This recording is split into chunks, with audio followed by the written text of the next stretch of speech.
여러분 안녕하세요. 김정호의 경제TV, 오늘은 촛불경제에 대해서 말씀드리겠습니다. 촛불경제 2년 왜 망했나? 우리는 어떻게 해야 되나? 이런 말씀입니다. 문재인 정권은 촛불의 힘으로 탄생을 했습니다. 또 경제정책도 촛불의 명령에 따랐습니다. 신년사에서도 경제정책을 촛불 방식으로 바꾸겠다, 이렇게 얘기를 했습니다. 네, 진짜 촛불 경제예요. 촛불 정부이고요. 자, 그런데 결과는 어떻게 됐어요?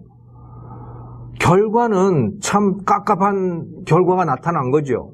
여기 보시면 여러분들 이게 성장률, OECD 국가들의 성장률입니다만은 2019년 1사분기에 대한민국의 경제 성장률 마이너스 0.3%잖아요. 예, 근데 이게 이 그래프에서 볼 수 있듯이 OECD 국가 중에서 최하가 됐어요. 우리나라는요, 대한민국은 OECD 국가 중에서 성장률 최고의 나라였어요. 근데 완전히 망해가지고, 진짜 폭망해가지고, 이게 0.3% 거꾸로 가버렸다고요. 뒷걸음을 친 거예요. 네, 성장이 아니고. 자, 심지어는 우리나라는 일본보다도 못하게 됐어요. 일본보다도 성장률이 떨어졌다고요. 일본이 우리나라보다 잘 사는 나라이긴 하지만 성장률은 뭐 완전히 엉망이었잖아요.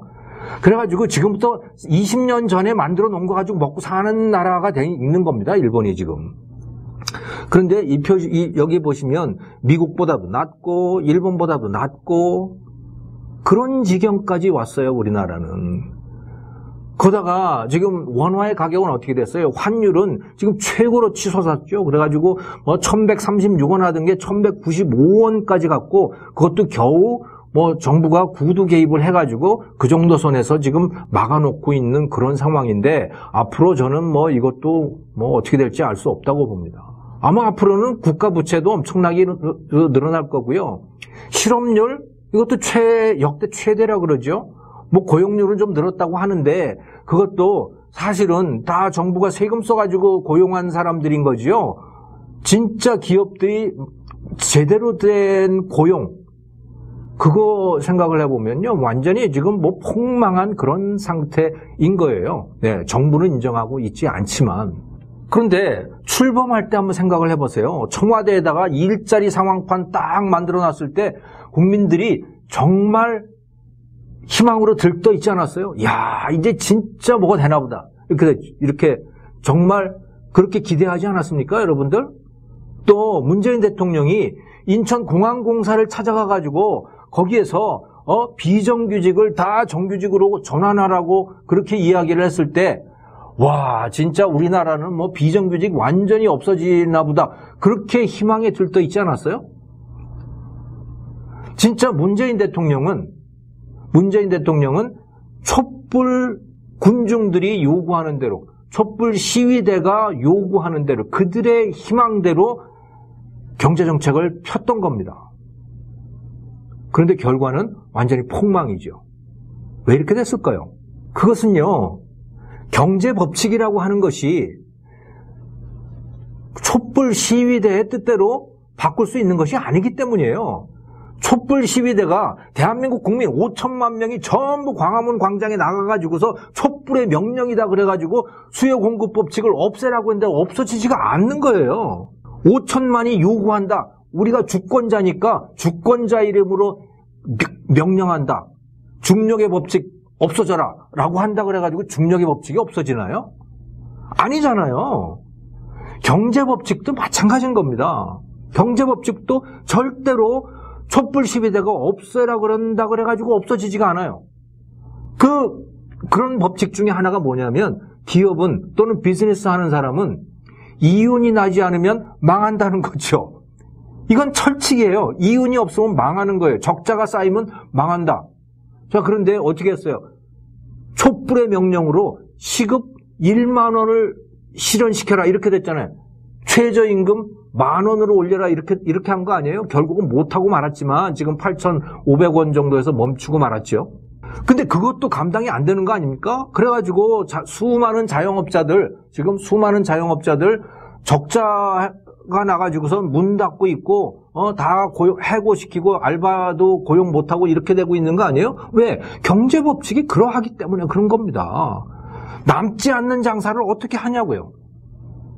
그럼 망한다라고 하는 거는 경제의 철칙인 거죠. 그거는 시위대가 아무리 그 법칙을 없애려고 해도 없앨 수 있는 게 아니에요. 중력의 법칙을 없앨 수 없듯이 똑같은 겁니다. 이것도 마찬가지로. 최저임금 급격히 올려놓으면 그럼 기업들 망한다 이거예요. 지금 재벌들은 어떤지 아세요? 지금 자영업자들 문 닫고 있지만 재벌은 문 닫은 건 아니죠, 아직까지. 그런데 재벌들 어떤지 아세요? 지금 이윤이 30%로 떨어졌어요. 네, 우리나라 재벌들도 그래요. 그런데 지금 정부가 일자리 고용 늘리라고 하니까 어떤지 아세요? 계속해서 지금 직원 숫자는 계속 늘고 있어요.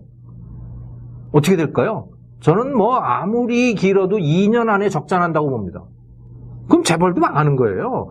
이건 방법이 없는 거예요, 이거는. 이윤이 나지 않으면 기업은 망한다는 건 이게 철칙이에요. 네. 그런데 그거를 무시하고 있는 겁니다. 또 하나의 철칙은 뭐냐? 생산하지 않으면 나눌 것도 없다라고 하는 철칙이에요. 네. 분배 정책, 성장하지 않으면 분배할 것도 없는 겁니다. 그런데 지금 이 정부가 하는 거, 또 촛불이 요구했던 건 뭐냐면 나눠달라는 거 아니에요? 무상복지를 늘려달라는 거 아니에요? 자, 그런데 성장률은 떨어지죠. 일하지 않으면 성장률이 떨어지는 겁니다. 생산성이 높아지지 않으면 방법이 없는 거예요. 그게 경제의 철칙이에요. 그런데 그거는 뭐 내 알 바 아니야. 촛불 내가 명령하는 거니까 무조건 나눠.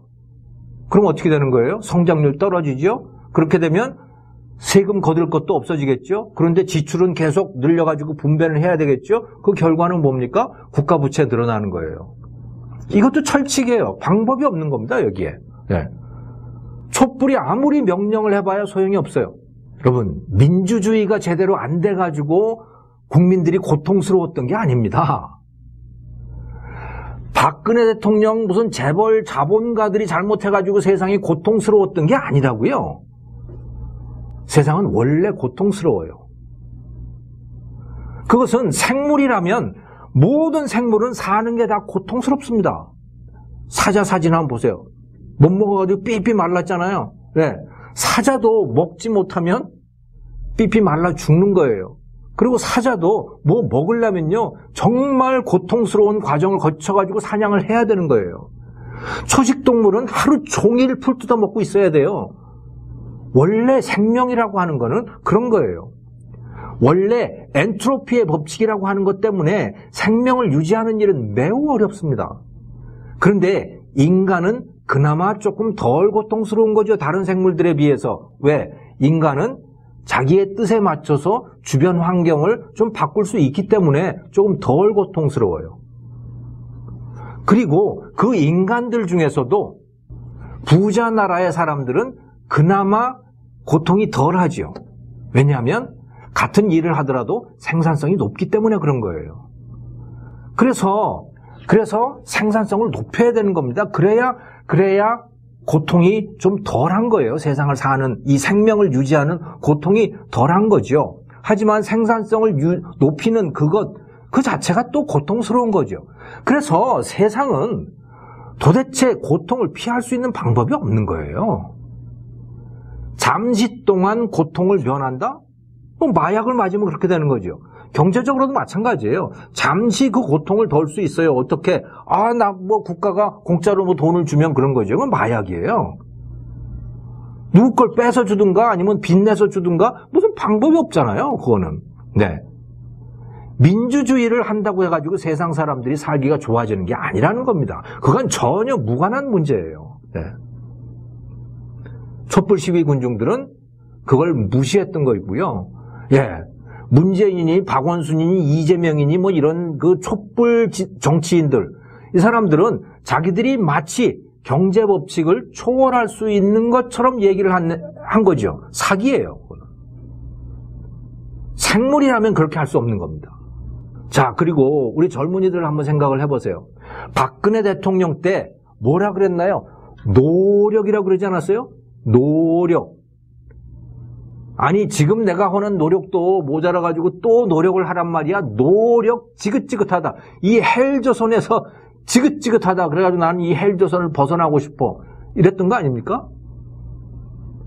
그런데 노력이 부족하면 노력을 해야지 어떡하겠어요. 방법이 없어요. 그거는 그냥 철칙인 겁니다. 네. 공짜로 사는 방법은 없기 때문에 그런 거예요. 자, 그런데 이 문재인 정부의 이 촛불 경제 정책은 바뀔 기미를 안 보입니다. 문재인 대통령이 경제가 좋다고 늘 얘기를 해가지고 저는 처음에는요, 참모들이 보고를 잘못한다고 생각을 했어요.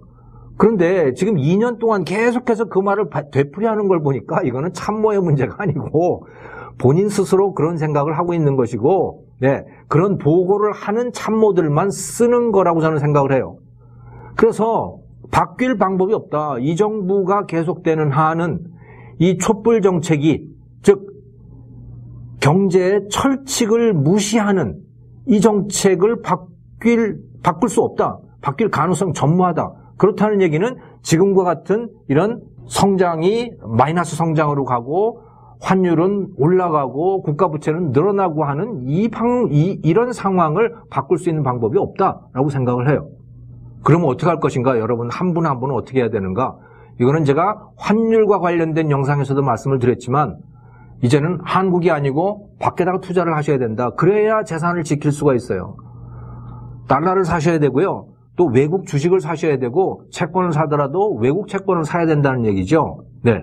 아, 이것은 내가 대한민국을 배신하는 것 아닌가? 배신하는 거 아닙니다. 여러분의 재산을 지키는 것이고 대한민국이 투자를 했을 때 그 투자 수익을 낼 수 있는 나라로 바뀌면 그때 그 돈을 빼가지고 와서 대한민국에 투자를 해서 대한민국을 다시 부흥을 시키셔야 되는 겁니다.